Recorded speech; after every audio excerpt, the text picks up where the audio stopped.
You're on the Desert Shamans channel. I won't go into, some people call me Thunder, some people call me Roger. You can call me Joe, Schmo, Blow, whatever.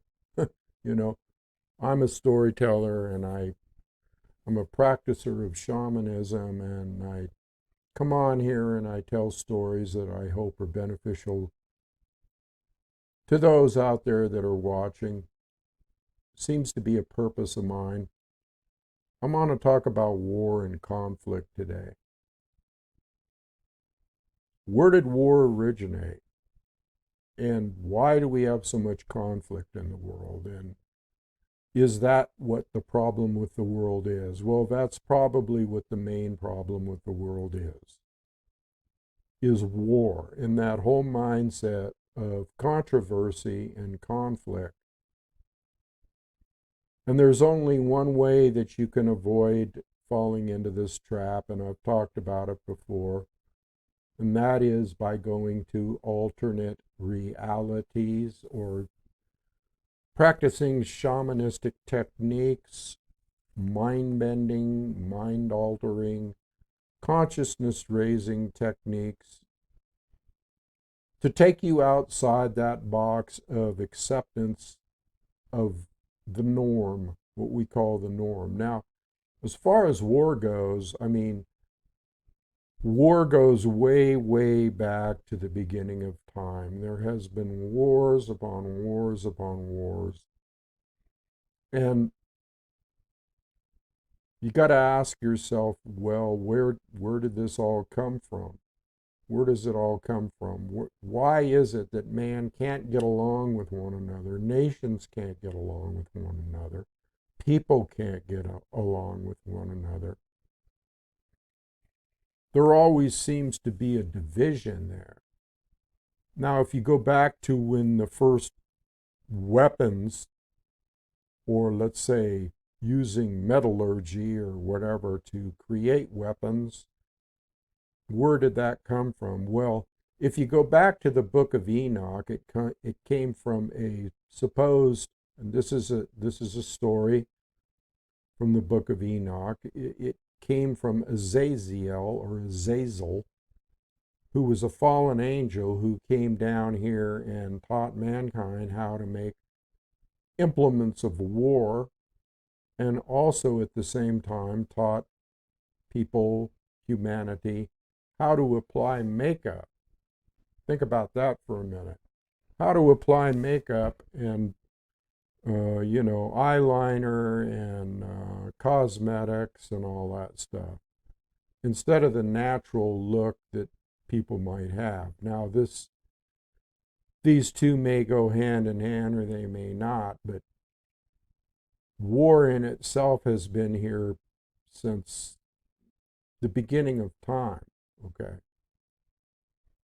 Now you got to wonder, exactly where this mentality, or let's say this seed that has been planted in mankind,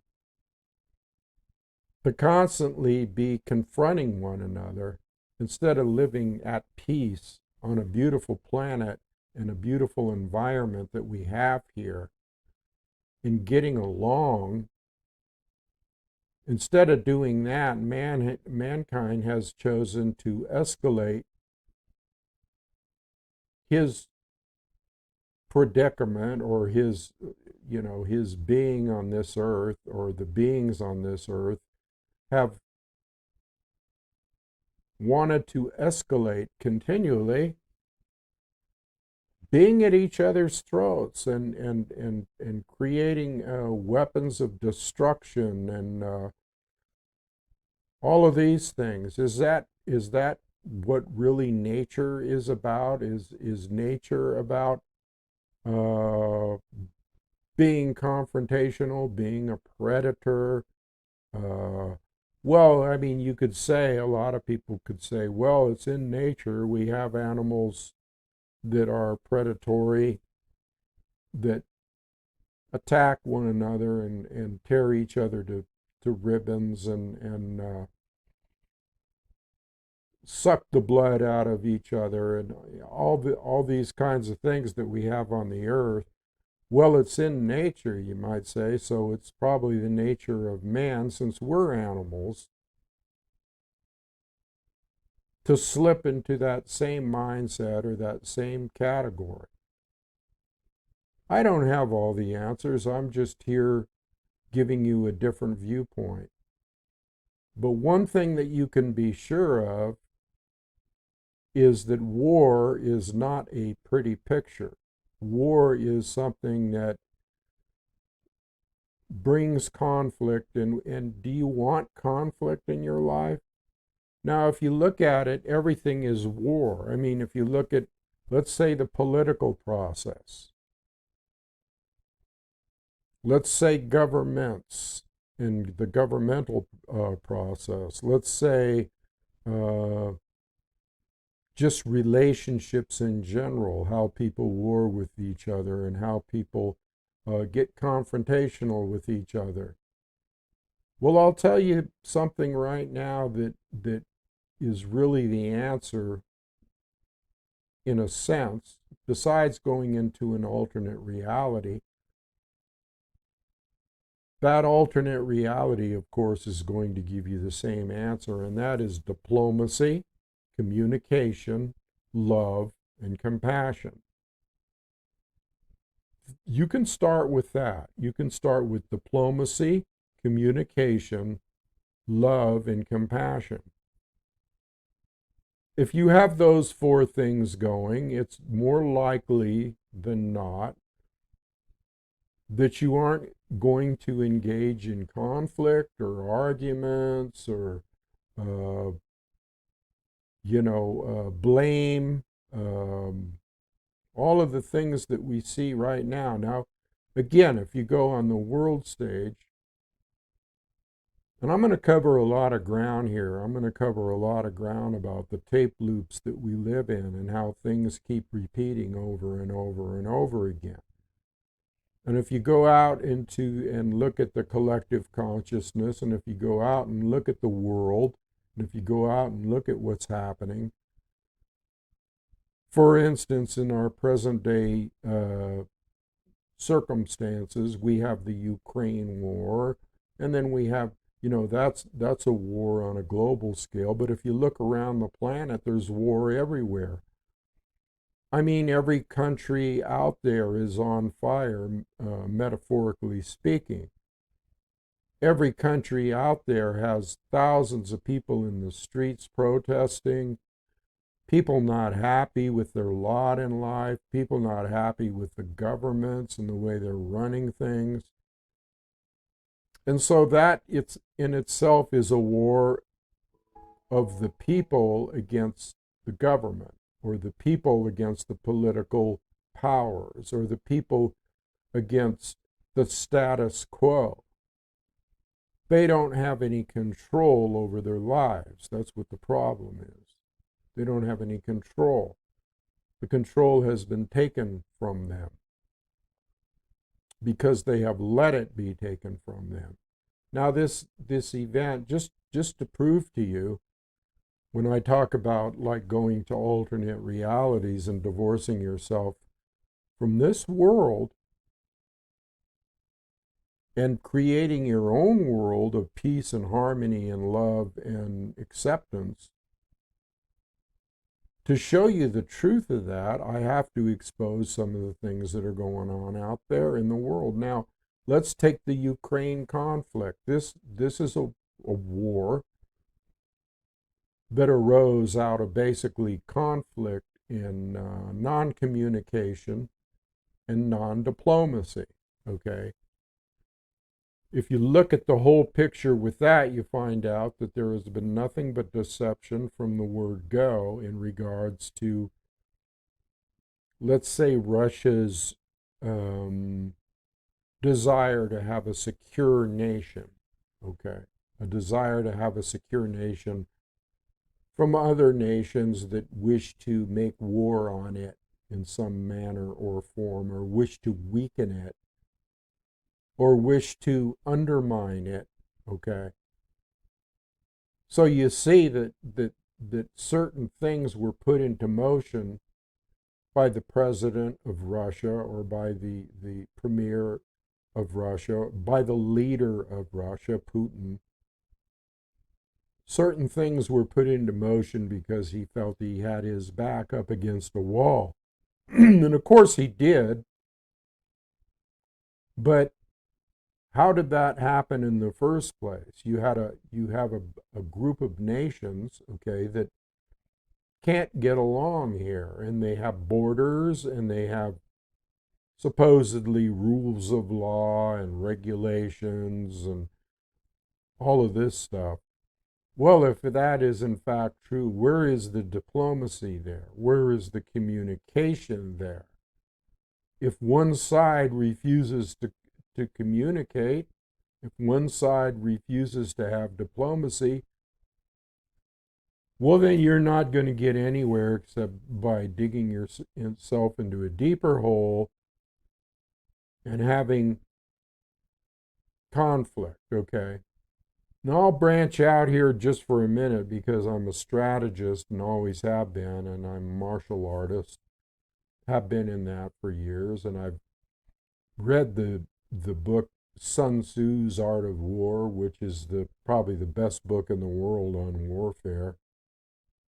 And the conception of the martial arts and defense and offense and strategy and all that kind of thing. So I watched some of this stuff as an interested observer. And if you know your shit, then you come to certain conclusions about what's going on out there. Now here's where we get into the tape loop thing. The tape loop, the repetitive set of circumstances that seem to happen over and over and over again since time immemorial.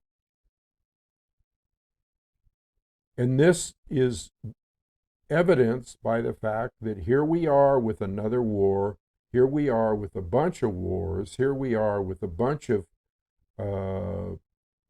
I'll just say sleepers or numbskulls or people that seem to be running the show here that don't have an ounce of any of the things that I talked about: compassion, diplomacy,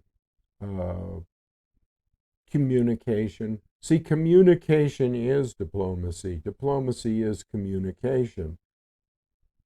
And I'm talking about reasonable communication is what I'm talking about here, even between a man and his wife, or a man and his spouse, or a woman and her spouse.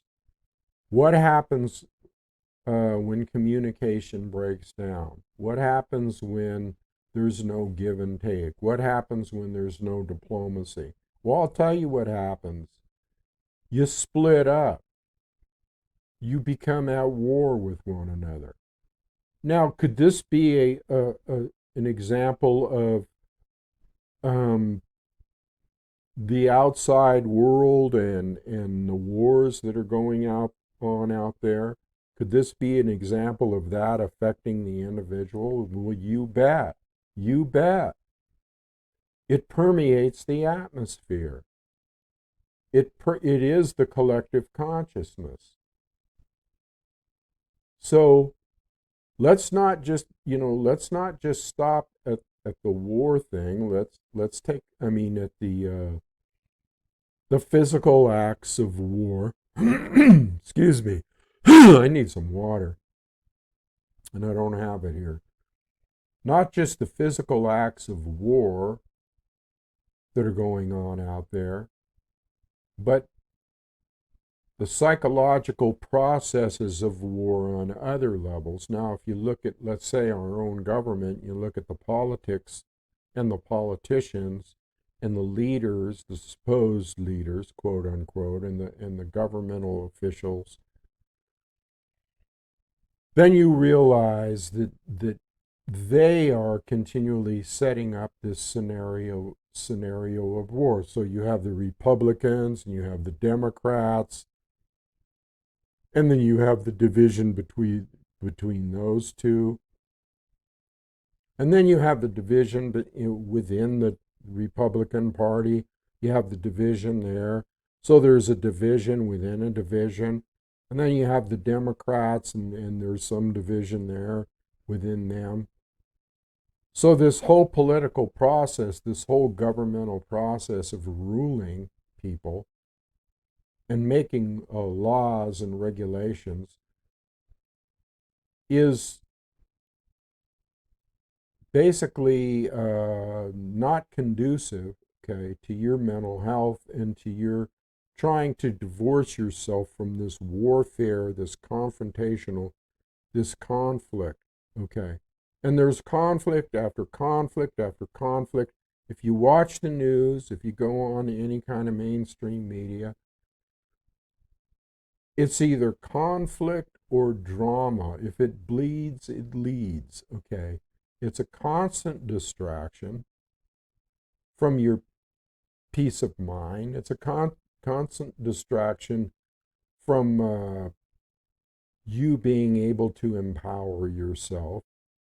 And why is it? Because when you watch this stuff, that war out there that's going on with the political process or the governmental process or even the local government, your neighbors, whoever, this is all internalized. It's all internalized, okay? What is above, so below. As above, so below. As within, so without. As without, so within. These are Hermetic principles. These are basic Hermetic principles that govern the universe.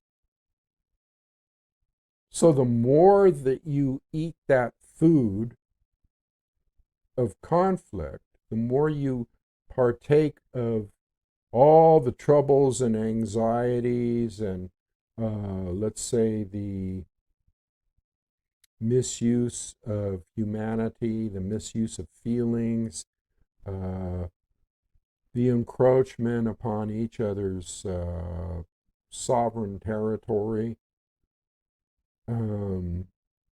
just the outright torture and maiming of animals and people on all kinds of levels, and all the horrific things that are going on in the world that are constantly bombarding you day after day after day after day. And always they present some kind of solution to the problem. Okay? Well, the solution to the war is this, or the solution to the situation in America is this. It might be something like, well, if we get the right people in office, or if we get, if we can get this country to do this, or if we can get this country to do that, and it's underway, things will be better. Make America great again. Make this happen, make that happen. These people are all pathetic liars. And they are so pathetic in their lying, they are so psychotic and mentally deranged that they might even start believing their own lies. Because they're caught up in this simulation of what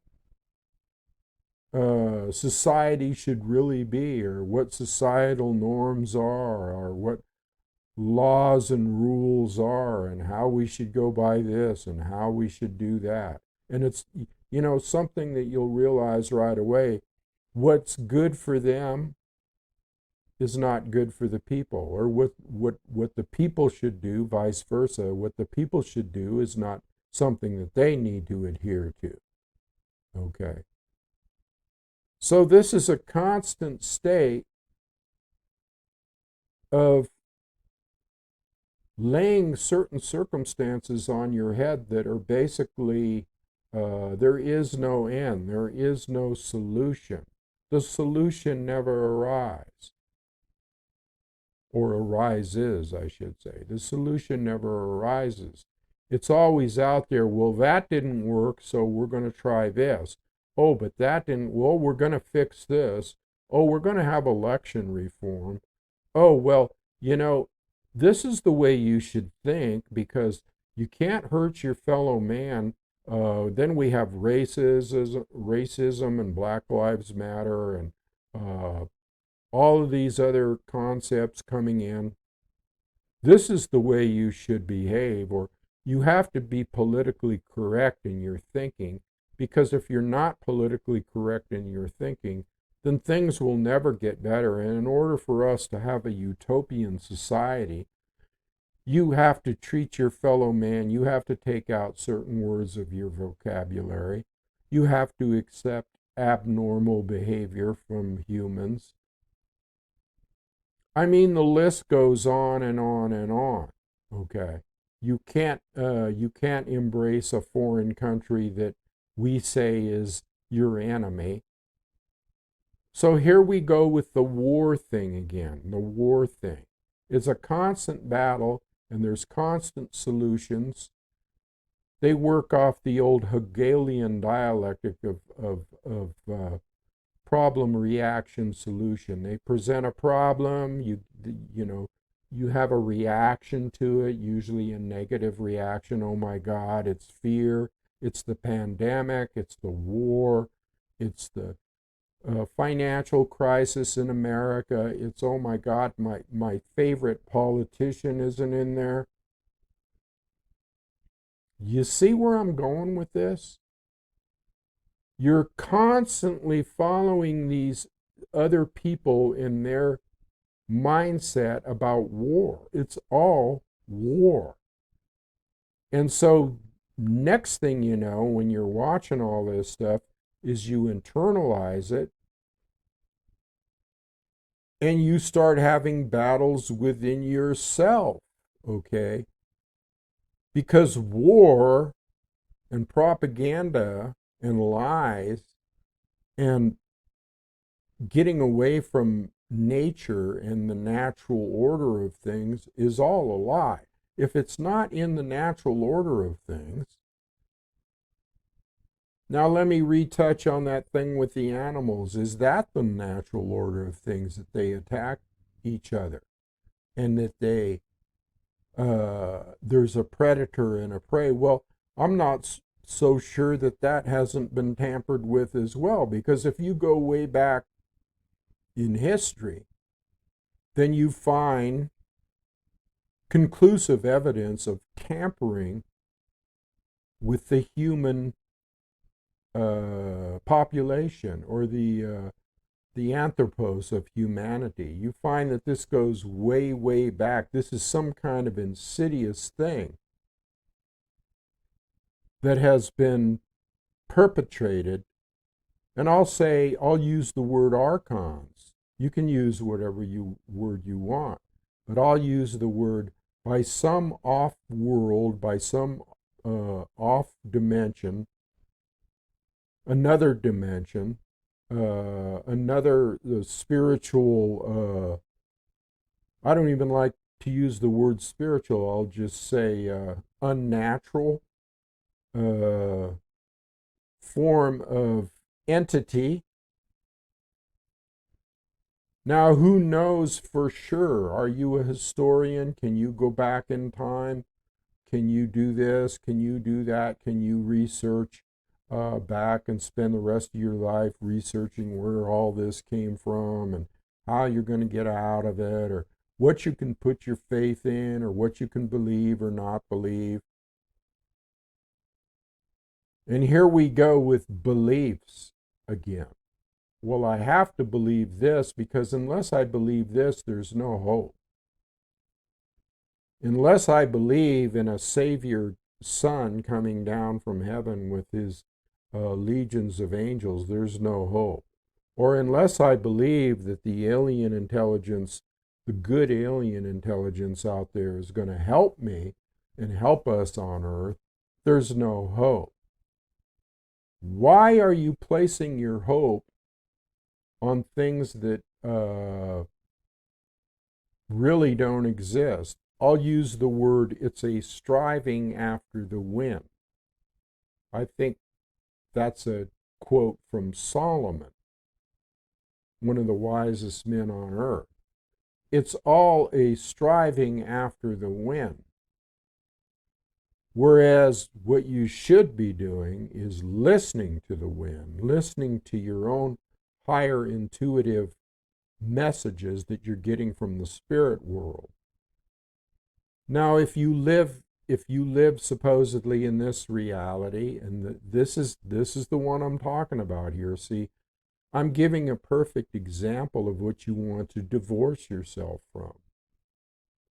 I'm giving you a perfect example of how you need to get outside this imposed simulation or this imposed reality. The only way you can do that is through shamanistic techniques, is through drumming, is through, shamanistic drumming or altering the consciousness. Because this consciousness that is hooked up with all this warring factions and this conflict and this chaotic not knowing whether you're coming or going and not knowing where things are going.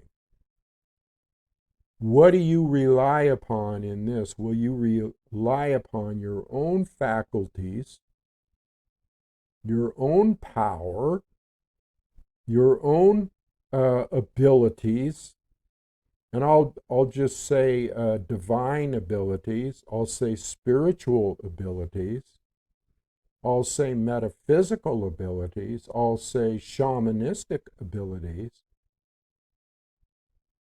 to use the spiritual part, the soul part, the higher part of your consciousness to transcend the stuff that you're seeing around you. It's just a shit show, people. It's like going into a movie theater. Now, I had a dream. I have dreams and I have visions, and they speak to me, and I'll relay a dream to you that will help put this into perspective. So here I am, I'm in the dream. And it was even kind of a lucid dream. I have lucid dreams, and then I have visions, and then I have other forms of downloads, let's say. Now, in this dream, I'm sitting in a theater. Okay. Now, first of all, before I even go into the theater, and we're talking about kind of like a movie theater here. Before I even go into the theater, I'm asking what is this theater that we're going into? What is the name of it? What is this all about? And a voice came to me and it said, well, it used to be a church. It used to be a church, but now you can go in there and watch movies. Think about that for a minute. Think about the relationship of organized religion and the government and the misleading of the people and the laying of guilt and fear on the people. Okay, so we got that out of the way. So now I'm going into a church that has been turned into a movie theater. So I get into the movie theater and I look around and I see screens on the wall, and I'm like, okay, well, I'm going to watch the movie. I told you I was a storyteller, and I'm telling you this for a specific reason. So I'm going to watch the movie, and I'm going to find a seat. Okay, so I find a seat, and I go, yeah, well, let me sit here because the screen's out there, and it seems like, I can get a clear picture from here. And as soon as I sit down in the seat, then I'm finding that there's the pictures on the wall, but where the seats are is kind of like on a big turntable, or you could call it a lazy Susan, one of those things that slowly rotates around. Even some stages, like in Vegas and stuff, have been known to rise up and go down and rotate around a little bit and stuff like that. So I sit down in the seat, and ever so slightly the rotation begins, and I can't see the picture because after the rotation I'm kind of like off to the side. So I'm like, well, this isn't working. So I get up and I move and I go to another seat, and that seems to be, oh yeah, well, now I can see the screen again, and I can sit here and relax and enjoy the movie. But as soon as I sit down, here we go again with the rotation, okay, of the stage, or the rotation of this platform that the seats are on.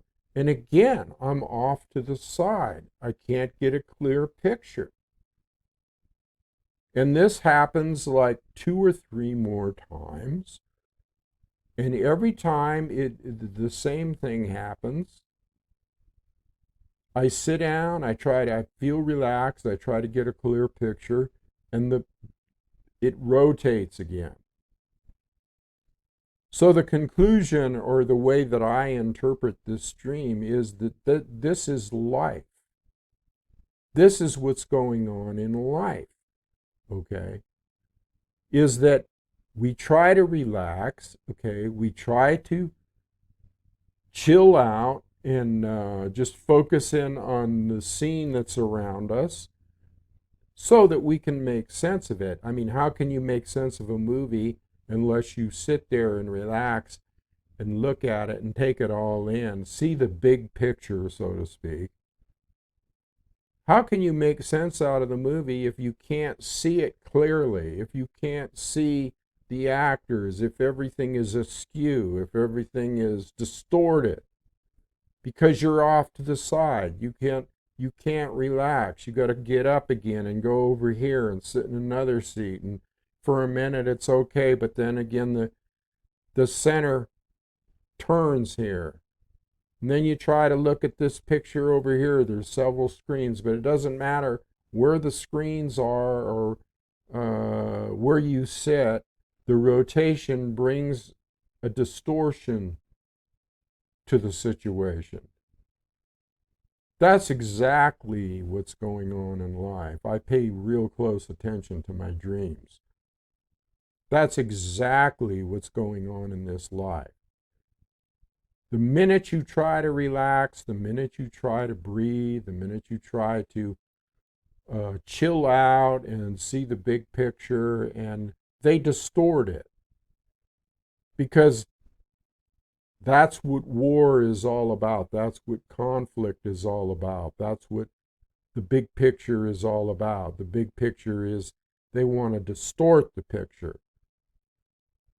They might make you feel comfortable for a second while you're sitting in the seat and you feel like, okay, everything's okay. But that's a classic psychological operation, a covert operation. Let them be relaxed for a minute. It's called tension and release, okay? Problem is, you never get a real release from the tension. I mean, tension and release is used in a lot of things, even music, symphonies, and that type of thing. But you need the release, you see. And if the stage or the chairs or whatever are constantly rotating, you're always straining. You're always trying to see, and you can't see. So what's the answer to this? What's the answer to this dream? Well, the answer to the dream is get the fuck out of the theater. Okay? Get out of the seat. Get completely out of the construct of this former church, okay? Now that's a very important aspect of this vision, because the church is a religion, and politics is a religion, and government is a religion, because it's none other than a set of belief systems and dogmatic belief systems that try to convince you, okay, that by buying into these things, get your ticket at the theater right here. Come right in, the greatest show on earth. When you buy into these things, you pay the ticket, you go in there, and you find that it's a fraud. Okay, it's a fraud. So you have to not get enticed into going into that theater in the first place. You have to stay outside, okay? Stay outside in the forest. Stay outside next to the flowing river. Stay outside in the clear blue sky. Because then you're not entertained by surreptitious nonsense. You're not entertained. So that this dream could have, you know, a bigger meaning, you know, than even I'm saying. I mean, the deeper you get into it, the more answers you get, the more enlightenment you get, the more clarity that you get. Because it's not about this artificial reality. That's the artificial reality. The artificial reality is you staring at your cell phone for hours and hours on the day. The artificial reality is you staring at your computer or staring at your TV and thinking that, yeah, this is the movie. This is a form of entertainment. And that form of entertainment works off of mind excitation and fear, okay? What does fear do? Oh, it brings up, it's just like when you go to a horror movie. Oh my God, you know, it gets the adrenaline flowing, and it gives you a certain feeling of, like, say, energy. But it's not real energy. It's false energy. It's a tension or an anxiety, that type of fight or flight syndrome type energy. So what if you can just center and not have to deal with all of this stuff all the time, continually bombarding your consciousness, your psyche, your spiritual advancement? That's why it's also important to listen to me or listen to anybody that speaks like me from a shamanistic attitude and realize that that's all a construct. That's all a lie. It's all a manipulation. What do you do when you get outside and breathe and walk in the forest and ground yourself with nature and look at the winged ones in the wind above you and the four-leggeds prancing around in the forest? Or just breathing fresh air and not being enclosed. When you look at an iPhone or when you look at a computer or when you look at anything of that nature, you're enclosed. You're enclosing yourself. It's a trap. So this is something that you really need to think about. This is something you really need to think about. And how do you get outside of it? Will you get involved in creative activity? See, the beautiful part about the human intellect and the human capacity to, let's say, transcend is imagination. Animals like, lions and stuff like that don't have imagination. They can't sit there and go, let's see. Well, if I don't like this forest, I can always go over here into this other forest. They have instinct, which is good, and you have that too. So you have the ability to use instinct and intelligence, okay, and a sense of being captain of your own soul and directing where you want to go. So go to a place that really feels good to you. Go to a creative aspect. Play a shamanic drum. Play a flute. Knit a quilt. Paint a picture. Be active. Go out and do some whitewater rafting. Go out and take a walk around the block. Okay? And notice that, there's other realities. There's a separate reality. Okay? Other than the one that you have been locked into, you have been hypnotized into, you have been convinced that this is it. There is no other way other than what I have been indoctrinated with and I have been programmed with, and the propaganda that has bent my mind. It's like Plato's cave. The people that sat in the cave never went out of the cave, and they saw forms on the wall of the cave which were projections of themselves because of the fire, and they thought, this is it, this is all there is. Until one day, one person got up and walked out of the cave and went outside and went, wow, there's a whole freaking world out here. And then tried to go back in and convince the other people to, hey, this isn't where it's at. But would the other people listen?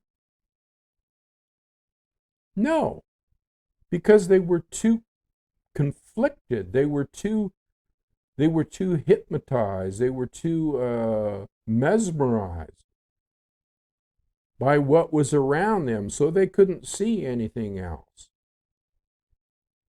So this is the problem that shamans have, and this is the problem that Buddhas and Christs and enlightened avatars have. Only it's not a problem for them, okay? It's a problem for you for not listening to them and not taking in ancient wisdom, okay? And that ancient wisdom is there to be found, okay? Not only internally, and not only with your consciousness and your intuition and your natural abilities, not only with that, but through information that you can glean from older writings. Wake up your mind. Wake up your mind, take back your power. As soon as you do that, you get out of that collective consciousness that is doing that, you empower yourself, and all of a sudden you're in a whole new school of fish here. Okay? You're in the school of fish that can go all kinds of very colorful and can go all kinds of different ways and doesn't necessarily have to live in a school where you have to all go in the same direction. Be a fish that's free. Be a fish that is, or an animal or whatever. Be a free spirit. Don't get locked into this herd mentality bullshit, because that's where you are. And as soon as you do that, as soon as you have a bunch of free spirit entities creating their own realities that are nice and beautiful and peaceful, that can catch on just as much as the other side catches on to you. Okay, in other words, that frees you, that frees up the airspace, that frees up the hold.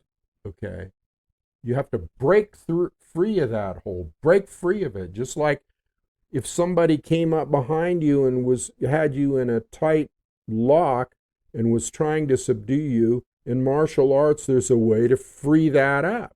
Okay, and it's very simple. It's just a matter of tightening or relaxing your body or falling down. Okay, and dropping to your center.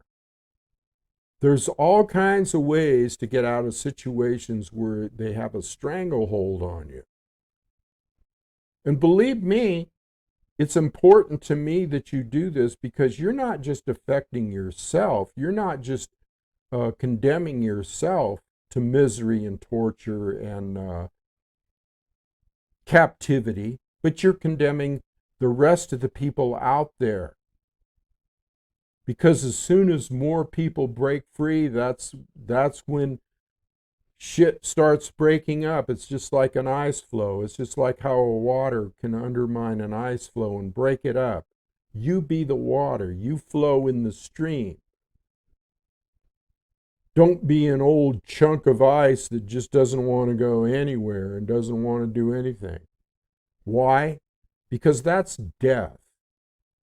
That's what that is, okay? So live while you're alive. Don't die while you're alive. That will come soon enough, and that isn't even what people say it is. So don't fear anything. Don't fear anything. Be your own master. And listen to some of my words, and go and listen to some of my consciousness raising techniques and some of my shamanic techniques, and get with it, okay? And if you think that it's helping you, well, then you should share this video with others and say, hey, listen to this guy, okay?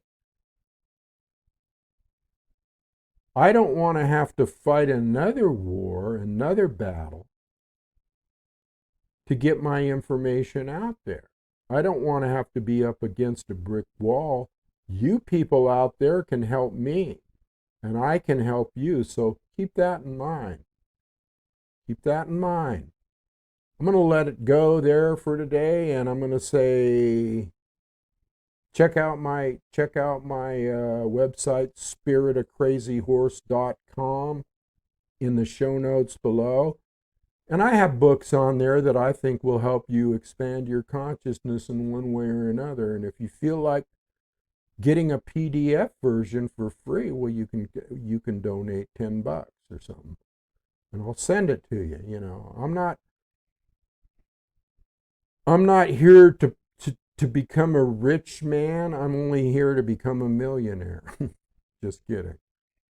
So anyway, take it for what it's worth, and I hope that this talk in some way jogged some kind of memory, ancient memory or higher self or whatever, and that you act on it. Adios.